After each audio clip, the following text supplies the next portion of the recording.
ధర్మపురి పట్టణంలో తాగునీటి సమస్య శాశ్వత పరిష్కారం దిశగా తగిన చర్యలు తీసుకుంటామని ప్రభుత్వ విప్ అడ్లూరి లక్ష్మణ్ కుమార్ అన్నారు. జగిత్యాల జిల్లా ధర్మపురి పట్టణంలో మంగళవారం పర్యటించారు. ఈ సందర్భంగా పట్టణంలోని 5, 13 వార్డుల్లో సంబంధిత అధికారులతో కలిసి వీధుల్లో తిరుగుతూ పైపు లైన్, బోర్లు పరిశీలించారు.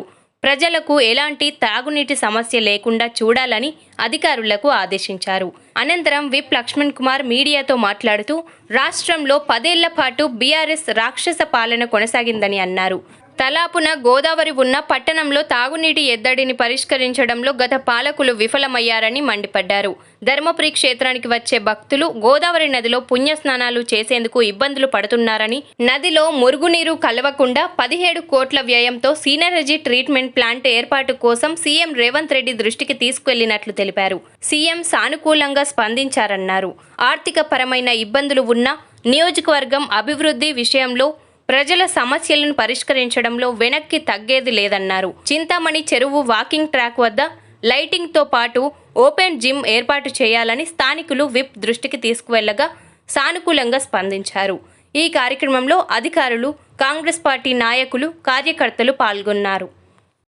గ్రామీణ ప్రాంత ప్రజలు కానీ, ధర్మపురి మున్సిపాలిటీకి సంబంధించిన ప్రజలు కానీ నీళ్లకు తీవ్రమైన ఇబ్బందులు అవుతున్నామని చెప్పేసి ఏ ఒక్క వాడలో ఏ కుటుంబం కూడా ఇబ్బంది పడద్దు.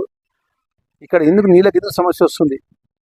మిషన్ భగీరథ అనేది ఇక్కడ గోదావరి తలాపుకున్నది, ఇక్కడ ఇంటేక్ వెల్ చేసి, ఇక్కడ ఫిల్టర్ వెల్ చేసి, ఇక్కడ ఉన్నటువంటి బోల్చర్ ద్వారా ఇక్కడ ఉన్నటువంటి నీళ్ళు ఇచ్చి ఇక్కడ శాస్త్రంగా ప్రతిపాదన తయారు చేసి కంప్లీట్ చేయాల్సిన బాధ్యత ఉండే గత 10 సంవత్సరాలు రాజ్యం వెళ్ళినాడు.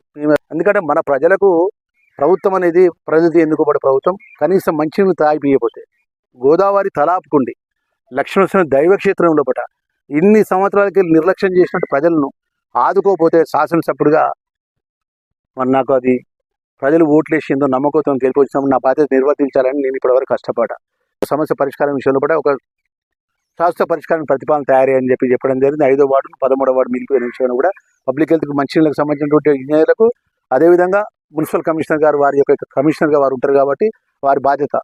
మరి అదేవిధంగా ఇప్పుడు నేను ఒకటే మా మీడియా మిత్రుల ద్వారా మనకి చేసి ఏంటంటే రాబోయే రోజుల పూట ఇక్కడ చింతామణి చెరువు అనేది ఒక పేరు మోసినటువంటి చెరువు. ఇది ఒక ధర్మపురి దైవక్షేత్రం పోతానికి ఒక ల్యాండ్ మార్క్ కదా. ఏదో హైదరాబాద్ మహానగరానికి ట్యాంక్ బండ్ అని ఎట్లా అయితే పేరు ఉంటుందో ఈ చింతామణి చెరువుకు సంబంధించిన ఈ ప్రాంతాన్ని కూడా అభివృద్ధి చేసే విషయంలో ఇక్కడ మీ లక్ష్మణ్ కుమార్గా, మీ అన్నగా, మీ శాసనసభ్యుడిగా 15 మున్సిపల్ వార్డులకు సంబంధించినటువంటి ఏదైతే ధర్మపురి మున్సిపల్ వార్డులో ఏ వార్డులో కూడా రాబోయే రోజుల పూట మంచినీళ్ళ కోసం ఇబ్బంది జరగకుండా డ్రైనేజ్ సిస్టాన్ని కూడా సరి చేసి, అదేవిధంగా సీసీ రోడ్లకు సంబంధించిన అనేక పనులు చేసే విషయంలో కూడా ప్రభుత్వం దృష్టి తీసుకొని నా వద్ద బాధ్యతగా నిధులు తీసుకొచ్చి ఒకదాని తర్వాత ఒకటి పని చేసే విధంగా నేను ముందుకు వెళ్తాను విషయాన్ని మా ధర్మపురి మున్సిపల్ ప్రజలకు మనవి చేసుకుంటూ ప్రతిపాదన కూడా తయారు చేయమంటున్నాను. ఎంత డబ్బులు ఖర్చు అవుతాయి, ఎన్ని లైట్స్ అవుతూ ఉంటాయి, ఎన్ని ఫ్లైట్ లైట్స్ పెట్టాలని చెప్పేసి సంబంధించినటువంటి మున్సిపల్ కమిషనర్ గారికి నేను చెప్తూ, అదేవిధంగా ఓపెన్ జిమ్ కోసం అడగడం జరిగింది. తక్షణమే నేను స్పెషల్ డెవలప్మెంట్ ద్వారా నేను ఓపెన్ జిమ్కి సంబంధించిన ప్రతిపాదన ఎంత అయితే ఉంటుందో ఆ ప్రతిపాదన ఇస్తే నేను కలెక్టర్ గారు రాపించి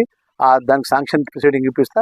ఆ ఓపెన్ జిమ్కి సంబంధించిన పనులు కూడా మొదలయ్యే విధంగా సాధ్యమైన తొందరగా మొదలయ్యే విధంగా ప్రత్యేకంగా దాని మీద నేను నిధులు మంజూరు చేస్తాననే విషయాన్ని మనవి చేసుకుంటూ నిర్లక్ష్యం చేయద్దు దయచేసి.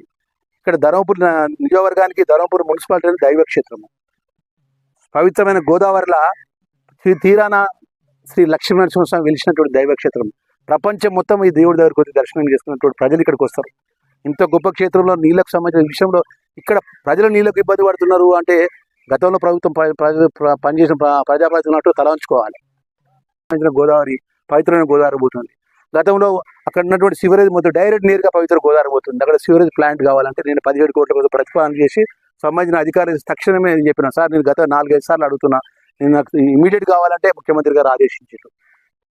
ఆ విధంగా పని మీద ప్రజలతో ఎన్నుకోబడ్డ శాసనసభ్యుడు ఆ పనికి సంబంధించినటువంటి విషయంలో ప్రభుత్వంలో ఉన్న అధికారులతో ఎప్పటికప్పుడు మాట్లాడి పరిష్కారం చేయాలనే విషయంలో నేను మనవి చేసుకుంటూ, ఏదేమైనా కూడా రాబోయే రోజుల్లో ఈ ధర్మపురి ప్రాంతానికి శాస్త్రమైన మంచి పరిష్కారం వచ్చే విధంగా నిధులు తీసుకొస్తానే విషయాన్ని, డ్రైనేజ్ సిస్టాన్ని కూడా సరి చేసే విధంగా నిధులు తీసుకొస్తా.